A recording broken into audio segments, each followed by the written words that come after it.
एक दिन एक व्यक्ति बोधि भिक्षु के पास आया और बोला, गुरुदेव, मेरा मन हमेशा विचलित रहता है। मेरा कोई भी काम करने का मन नहीं करता। भीतर एक भारीपन सा रहता है। गुरुदेव, मैं दिन भर कुछ न कुछ करने का सोचता हूँ, लेकिन जब समय आता है तो आलस्य आ जाता है। लगता है अभी आराम कर लूँ, बाद में कर लूँगा। धीरे धीरे यही सोच मेरी आदत बन गई है। अब कोई भी काम करने की इच्छा ही नहीं होती। मन हमेशा सोचता रहता है, लेकिन शरीर कुछ करने को तैयार नहीं होता। मैं जानता हूँ कि ये ठीक नहीं है, लेकिन मैं चाहकर भी खुद को बदल नहीं पा रहा हूँ। मुझे समझ नहीं आ रहा कि ये क्या हो रहा है। आप ही बताइए गुरुदेव, मैं क्या करूँ?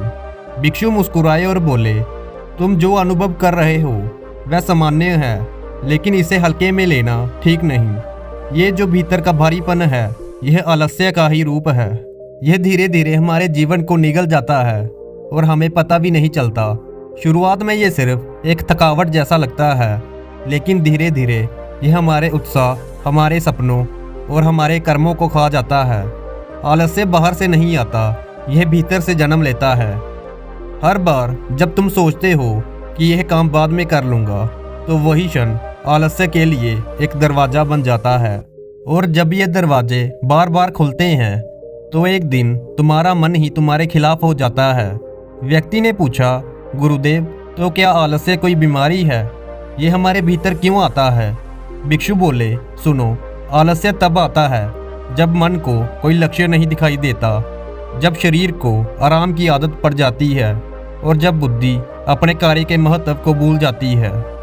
आलस्य धीरे धीरे आता है, पर जड़ें इतनी गहरी कर जाता है कि मनुष्य खुद को नकारा समझने लगता है। व्यक्ति ने कहा, गुरुदेव, कई बार मुझे लगता है कि मैं सच में थक गया हूँ, लेकिन फिर सोचता हूँ कि मैंने किया ही क्या है। कभी कभी तो बिना कुछ किए ही ऐसा लगता है कि जैसे बहुत भारीपन है, जैसे मन खुद ही हार मान चुका है। क्या ये भी आलस्य का ही रूप है? भिक्षु ने कहा, बिल्कुल, यही आलस्य का खेल है। ये तुम्हें थकावट का भ्रम देता है, जबकि वास्तव में तुमने कुछ खास किया ही नहीं होता। जैसे कोई कायर व्यक्ति युद्ध में उतरे बिना ही हार मान लेता है, वैसे ही आलसी व्यक्ति प्रयास किए बिना ही हार मान लेता है। चलो मैं तुम्हें एक छोटी सी कहानी सुनाता हूँ। बहुत समय पहले की बात है। एक साधु जंगल में तपस्या कर रहे थे। उन्होंने देखा कि एक युवक जंगल में आया और एक पेड़ के नीचे काफी समय तक बैठा रहा और फिर बिना कुछ किए ही चला गया। ऐसा वह रोज करने लगा।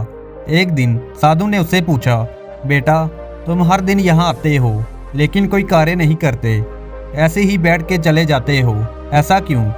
युवक बोला, महाराज, मैं कुछ करना चाहता हूँ, पर मेरा मन नहीं लगता। लगता है मैं थक जाऊंगा, असफल हो जाऊंगा, इसीलिए बैठा रहता हूँ। साधु मुस्कुराए और बोले, क्या कभी ऐसा हुआ है कि तुम बस नाव में बैठे रहो और नाव अपने आप ही नदी पार कर ले, बिना तुम्हारे कुछ किए ही? युवक बोला, नहीं गुरुदेव। साधु बोले, तो फिर तुम ये क्यों सोचते हो कि बिना प्रयास किए ही जीवन के पार हो सकोगे? युवक को जैसे ही समझ आ गया, तो वह अगले दिन से ही कार्य में जुट गया और कुछ वर्षों बाद एक सफल किसान बन गया।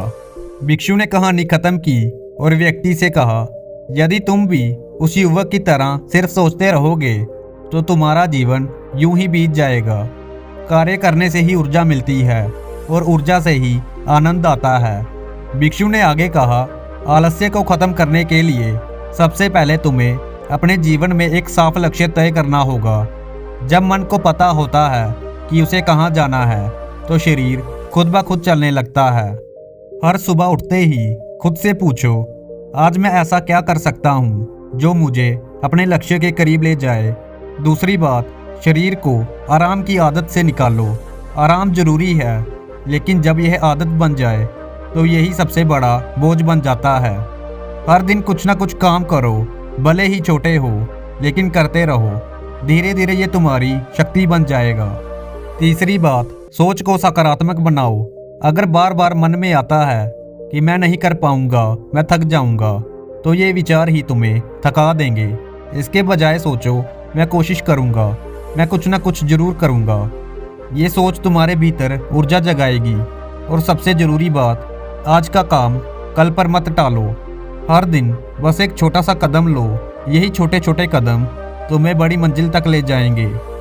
आलस्य को हराने के लिए किसी बाहरी औजार की जरूरत नहीं, सिर्फ एक निर्णय चाहिए कि अब रुकना नहीं है। जैसे वह युवक आगे बढ़ गया, वैसे ही तुम भी बढ़ सकते हो। हर सुबह सूरज उगने से पहले उठो, थोड़ी देर ध्यान करो, शरीर को गतिशील बनाओ और दिन भर में कम से कम 3 कार्य पूरे करो, चाहे छोटे हो। इससे आत्मबल बढ़ेगा और आलस्य भागेगा। व्यक्ति ने भिक्षु की बातें ध्यान से सुनी।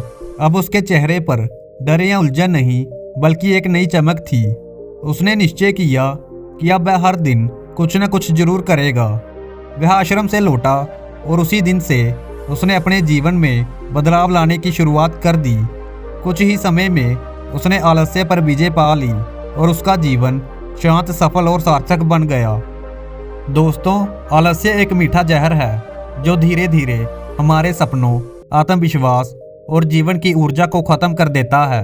इसे हराने के लिए किसी जादू की जरूरत नहीं, बस एक स्पष्ट लक्ष्य, नियमित अभ्यास और सकारात्मक सोच चाहिए।